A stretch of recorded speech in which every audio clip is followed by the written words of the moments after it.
Hello everyone, my name is Chelsea Woolsey. I'm a licensed clinical social worker with Gilda's Club Evansville. I'm one of their contract facilitators. Today I'm going to be speaking with you about anxiety. The title of this presentation is Anxiety, Not Just the Jitters.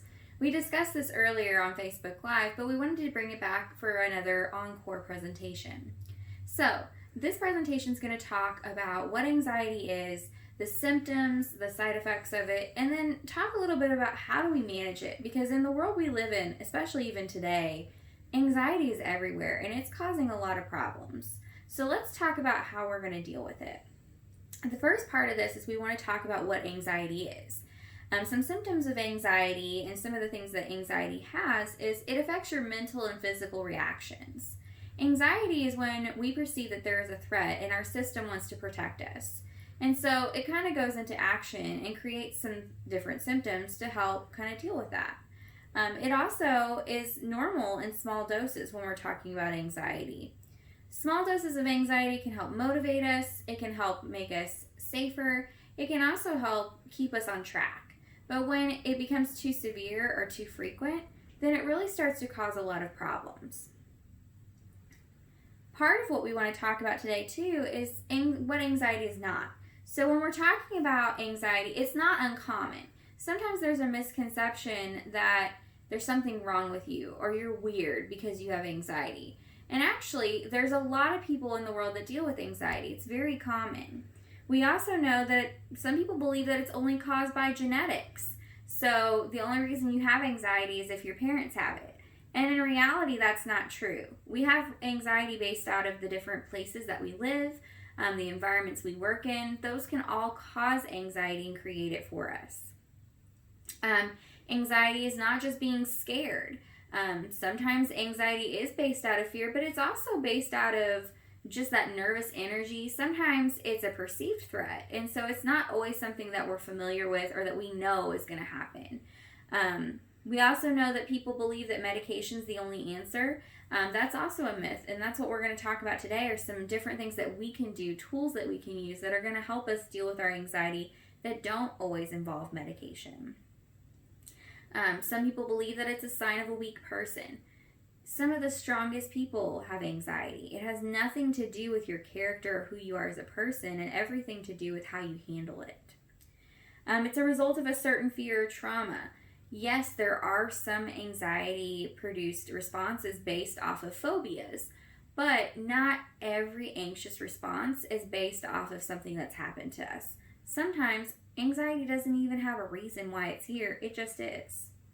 And then there's also the misconception that nothing will ever help. So some people believe that there's nothing that you can ever do to fix anxiety or to make it better. And obviously, that's not true. So let's talk about the different types of anxiety. There's three main types of anxiety that we look at when we're talking about mental health. The first one, which is the most common, is generalized anxiety. This is an excessive amount of anxiety or worry in several aspects of life. So not necessarily something specific, but lots of worry in different places. Maybe you worry about work, you worry about your children, you worry about travel. So lots of different areas that may be impacted by that. The second type that we see quite frequently is phobias. So some of you guys have probably heard of different phobias. Arachnophobia, fear of needles, fear of heights. All of those are specifically linked to something that creates that response. So it's a specific intense fear attached to a situation or object. And then the final type of anxiety that we see is panic disorder. Panic disorder is an extreme response, and it's an overwhelming feeling of dread and has physical symptoms. So panic typically is impacted with panic attacks. So people will experience respiratory distress, they'll experience shortness of breath, chest pains, headaches, and just an overwhelming feeling of being out of control. So when it's talking about anxiety and cancer, which obviously working with Gilda's Club, our cancer patients are going to experience a lot of anxiety. Many people with cancer have symptoms of anxiety, typically when they get that diagnosis, because there's the fear of treatment or treatment-related side effects. A lot of times we see our patients really struggle with the treatments that they're being given and the unpredictability of what the side effects may be. The fear of cancer returning or spreading after treatment. It's one of those things that every cancer patient in the back of their mind fear the possibility of their cancer returning, and how are they going to handle that? Just uncertainty in general, not knowing what to expect when you walk into the doctor's office for the first time, when you've been given that diagnosis, not knowing what the next steps are going to be, or what does that mean for you, or what's the expectancy, and how are the things going to work for you? How are you going to plan moving forward? That can be a really difficult space to sit in and cause a lot of anxiety. Worry about losing your independence. Some of our cancer patients, when they're going through treatment, they may not be able to drive. They may lose their independence of being able to go out and do the things that they like to do. And so a lot of the times that can be an anxiety-producing aspect as well. I'm concerned about how relationships will change. Sometimes whenever cancer knocks on our door, or when we're diagnosed with it, it can change our relationships. Not just our physical relationships, but our emotional relationships. People sometimes pull closer to us. Sometimes people pull further away. Sometimes we see that marriages don't end well, or they get stronger. We may see a change in our relationships with our children.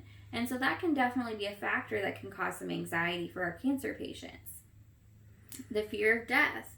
Obviously, with cancer, there's a lot of connotation behind death as well. And so it is a very anxiety-producing moment sometimes when we're looking at those later stages of cancer about the possibility of death and not being here.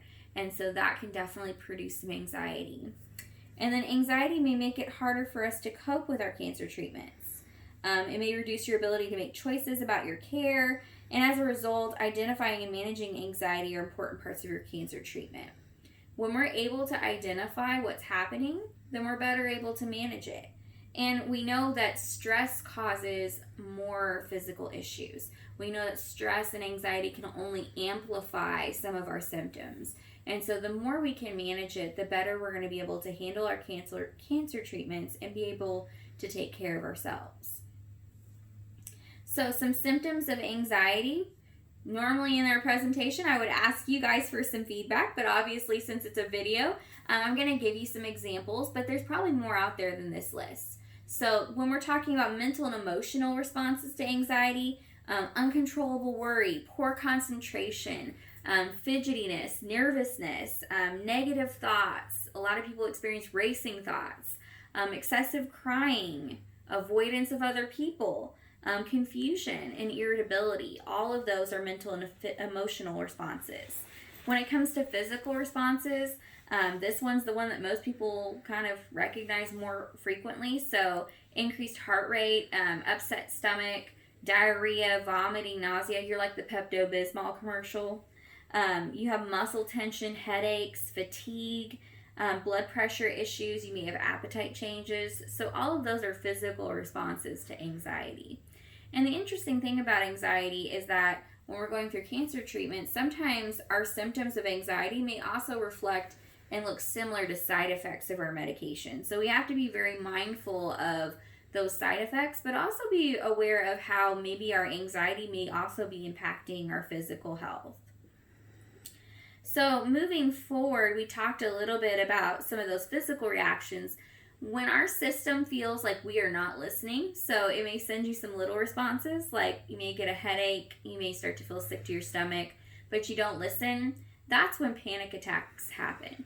Panic attacks are your body's extreme way of explaining to you, hey, something's not right and we need to do something about it. Panic attacks can have racing heart rate, feeling weak, faint, or dizzy, tingling or numbness in your hands and fingers, sense of terror or impending doom, feeling sweaty, having chills, chest pain, breathing difficulty, feeling a loss of control.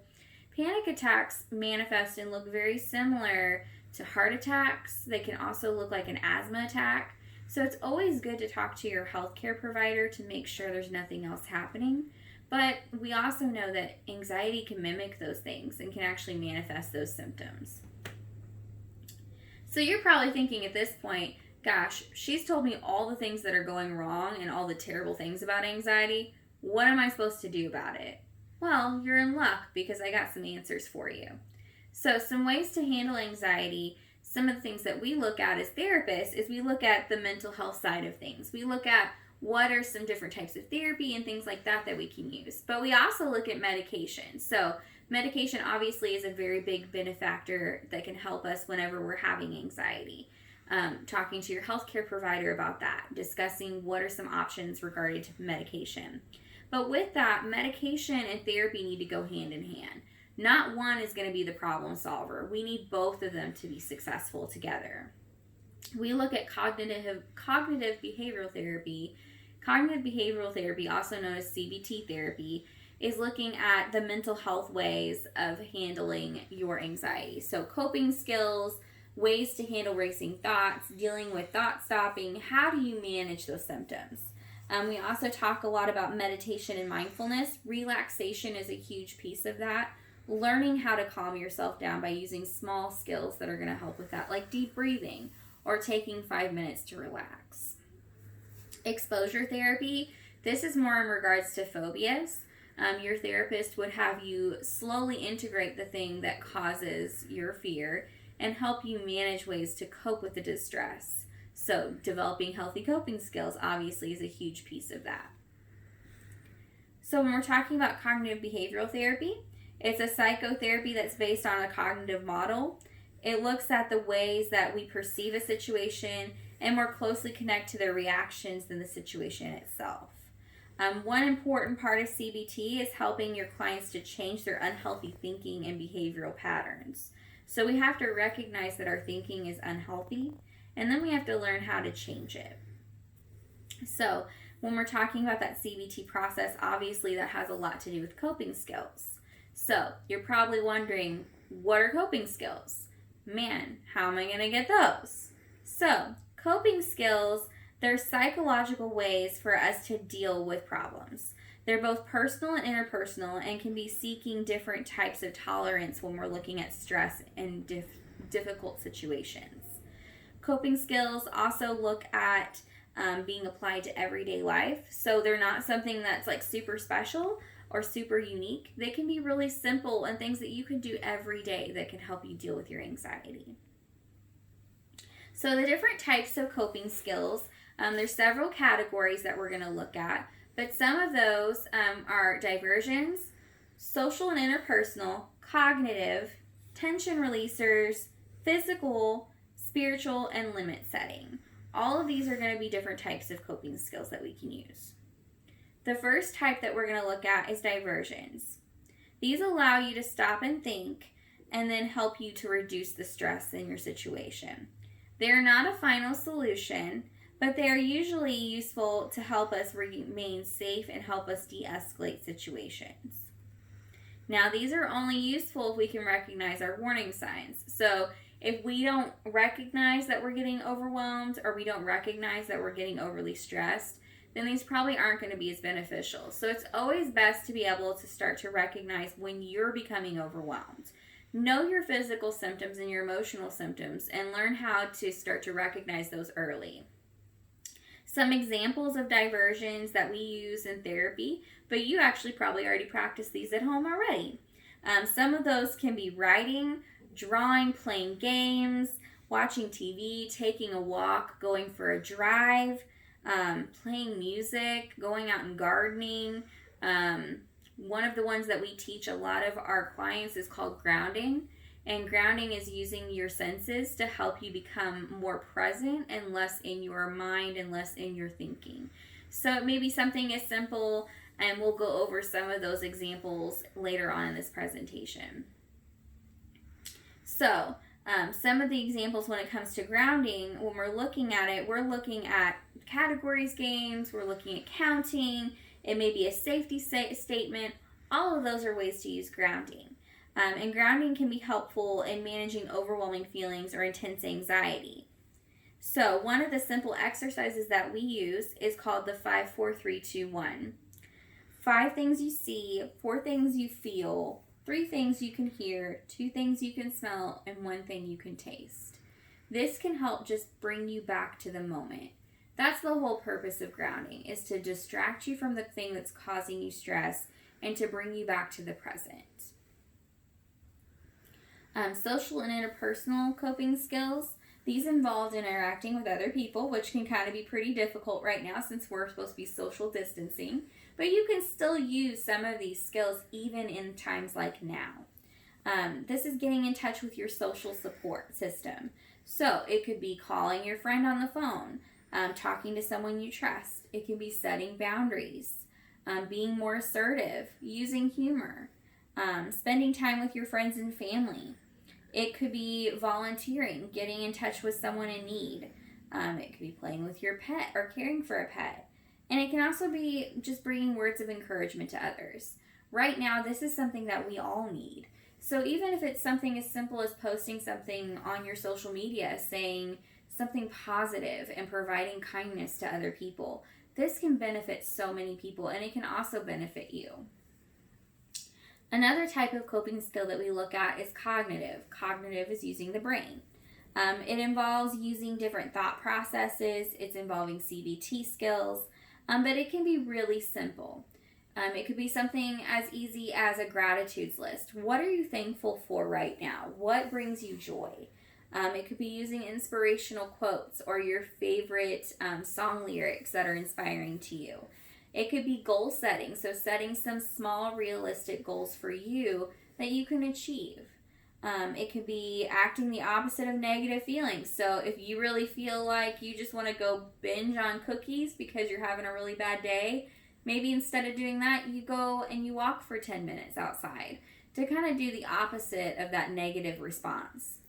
It could be making a pros and cons list. It could be writing strengths. It could be using something called thought stopping. Thought stopping is a skill that we teach in CBT where we have people look at their negative thoughts and learn how to combat them. So if my negative thought is, you're a terrible person, I would say to myself, what makes that untrue? How can I prove that that's not correct? So is there one person in my world that would say that's not true? Or can I list all the things about myself that make me not a terrible person? Maybe it's yesterday I opened the door for somebody. That makes me not a terrible person. And then helping change that thought for myself. How would it be different if I told myself I'm a good person? How would that make me feel if I was able to do that on a daily basis? And then challenging with a positive attitude. Facing challenges with positivity. Instead of looking at the terrible things that are happening, what's really good in your world right now? Or just okay. Because sometimes that's all we can find is just the things that are okay in our world. Another type of coping skill is tension releasers. These are acting on strong emotions in a way that is safe for ourselves and others. So a caution behind this is that we don't want to use this as our only way to cope. So it can create some really negative habits, but it can be really beneficial at times when we're feeling overwhelmed. It's a physical process that's directly tied to our mental health. So it helps with our breathing. It's going to help with our central nervous system. So it may be something as simple as going and punching a punching bag or going for a run, screaming into a pillow, laughing, crying, doing deep breathing. All of these are physical releases of the system. Again, we don't want this to be our only way to respond. So obviously we don't want to, every time we get angry, have to punch something because that's not going to be healthy to respond that way. But it can be helpful when we need a physical outlet to find a way to get rid of that response and those energies. So I suggest things like wall sits. Those responses have the same physical responses that you might get if you were to go out and hit something or do something like that. So finding positive ways to get that physical response out. That also brings us back to physical ways to use coping skills. Our body produces endorphins that are natural and they create a natural calming effect for us. And so doing things like getting enough sleep. Sleep is one of the first things that goes out the window when we're stressed. And when we're anxious, we don't sleep well or we sleep too much. So making sure you create a healthy sleep schedule, getting to bed on time, setting a routine up for yourself even. If you guys think back to when you were little, you had all these things that you did to help you get ready for bed, right? It might have been going and brushing your teeth and putting on pajamas and reading your favorite bedtime story. As adults, all of a sudden we seem to think that that's not a necessary step. But in reality, those routines and those schedules help our body and our system recognize that it's time to wind down and it's time to get ready for bed. So maybe creating that structure in your evening will help you be able to sleep better. Eating healthy. Obviously, with stress and anxiety, the first thing we usually go to whenever we're stressed when it comes to food is junk food. We want that comfort food. We want that stuff that brings us kind of that sense of safety. But a lot of the times, those are actually the foods that cause us even more anxiety. So trying to look at healthy ways to handle that. Looking at getting in a good routine overall, especially right now for those of us that have to stay home, or maybe we are working from home, still creating that same structure that we need in our daily routine. So it might be setting a time to get up in the morning, making sure that you're still keeping structure within your day. Limiting your caffeine is really important. Caffeine can definitely impact anxiety. It increases your heart rate and can cause jitters. So making sure that we're being careful with that. And then also, obviously, using deep breathing, again, can be really beneficial. Spiritual coping skills are really important because finding a connection to something bigger than you brings all of us joy. We all want to have a sense of purpose. We all want to have something that makes us feel connected. And so when we have that, we feel more worthwhile, and we feel more peaceful. So we want to look at ways to do that. Spirituality does not necessarily mean religion, although religion can be a factor within this. Prayer can be very helpful for a lot of people. But you can use meditation. You can use nature. Maybe it's just going out and enjoying nature. Getting involved in a worthy cause, volunteering, finding something that you can connect with that's going to bring you that sense of purpose. And then the final one that we look at is limit setting. It's a preventative measure to protect us. So we need to be able to pare down the things that aren't necessary in our world and making sure that we aren't overstretching ourselves. We all know that person who plans their day and probably plans from the minute they get up until the minute they go to bed, and they are scheduled down to the minute. And that can cause a lot of stress because then when you're not on time for something or you don't have enough time, then you always feel overwhelmed. So when we're looking at that, look at dropping involvements you don't have to be involved in. If you're involved in 5 different committees and you're spending 6 days a week out, maybe you need to look at maybe coming down off of some of those things and giving yourself some space. It may also be prioritizing tasks. What's most important that needs to be done today? It may be looking at your to-do list and saying, okay, I can't get all 20 things done, but maybe you can get 2. So, for example, I give the example a lot of the times in my groups. What's more important today? Do you need clothes to wear tomorrow, or do you need to wash the dishes? Which one weighs out more? Most people are probably going to say clothes, because if they don't have any clothes, they obviously can't go anywhere, or probably shouldn't be going anywhere. So, making sure that you prioritize what's most important today for me, and praise yourself even if you only get it partially done. It's okay if you don't complete an entire task, but getting some of it done is still a celebration. Learning to say no. You don't always have to say yes to everything. Sometimes it's important to be able to assert ourselves and tell people that we're not okay with something. That involves assertive communication, making sure people know what your needs are and telling them what that means. And then scheduling time for yourself. Self-care is really important. And typically when we're looking at stress and anxiety, self-care is one of the first things we lose. We don't shower. We don't do some of the things that bring us joy, like maybe reading our favorite book or coloring or watching a movie. Those things may stop to be important to us because they're things that we feel like we can get rid of. But in reality, self-care probably should be on the top of our list. So how do we use coping skills? It's really simple. You practice all the time. You need to be practicing daily these skills. They need to become second nature. You want to be able to have at least 5 to 10 of them that you know you can do without a question, and they're easy for us. Try several different kinds. And if it doesn't work this time, try something else. Because just because it worked on one thing doesn't mean it's going to work on everything. And sometimes we have to be able to pull up different types of resources whenever we're stressed. And not all coping skills are going to work today. They may work tomorrow. They may not work at all. So make sure you're trying out different ones. And then I always suggest to people creating what I call the fire drill. If you guys remember back in elementary school, you knew what fire drills were, right? So the siren would go off and you would know, okay, I have to take this route and this is where we meet, and they take attendance and they make sure everybody's there. Well, the same should be said for our mental health. We don't have a disaster plan for our mental health. We have a disaster plan for everything else in the world, but not one for mental health. So why wouldn't we create a disaster plan for when our anxiety is overwhelming, our stress is too much? We need to know how to handle it. So create 5 to 10 different coping skills that you know that you can use. Put them on an index card. Put them in your wallet. Put them in your phone. Put them somewhere where you know they're going to be. And when you start to get overwhelmed, practice your fire drill. Use it to help you better manage those issues and help yourself be more prepared. And that concludes our presentation. I hope you guys find this useful information. And if you have any questions, you can always contact us at Gilda's Club at www.gcev.org. Thank you so much.